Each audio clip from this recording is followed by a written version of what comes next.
ഞാൻ ദൈവാലയത്തിൽ ചെയ്തത് എന്റെ പുരോഹിതരിലൂടെ എനിക്ക് ആവർത്തിക്കണം. പാപത്തിന്റെ ഇരുണ്ട മേഘങ്ങളെ ആദ്യം അവരിൽ നിന്നും പിന്നെ അവരിലൂടെ എനിക്ക് സമർപ്പിതരായ ആത്മാക്കളിൽ നിന്നും അടിച്ചു പുറത്താക്കി പകരം എന്റെ സ്വന്തം ആത്മാവിനാൽ നിറയ്ക്കുന്നതിന് വേണ്ട ചാട്ട ഞാൻ ഉണ്ടാക്കിക്കൊണ്ടിരിക്കുകയാണ്.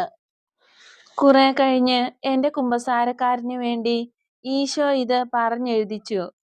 എന്റെ മകനെ, എനിക്ക് പ്രിയപ്പെട്ട മകനെ, എഴുന്നേൽക്കുവിൻ. എഴുന്നേറ്റ് എന്റെ പുത്രരെ തേടിപ്പോയി അവരെ രക്ഷിക്കുവിൻ. ചെന്ന് വഴിതെറ്റി നടക്കുന്ന വൈദികരെ ആട്ടിൻകൂട്ടത്തിലേക്ക് തിരികെ നയിക്കുക. അങ്ങനെ എനിക്ക് അവരെ സൗഖ്യപ്പെടുത്താനും വിശുദ്ധീകരിക്കാനുമാകും. ഞാൻ നിന്നെ അയക്കുന്നത് പഠിക്കാനോ പഠിപ്പിക്കാനോ അല്ല, മാനസാന്തരപ്പെടുത്താനുള്ള അപ്പസ്തോലനായിരിക്കണം.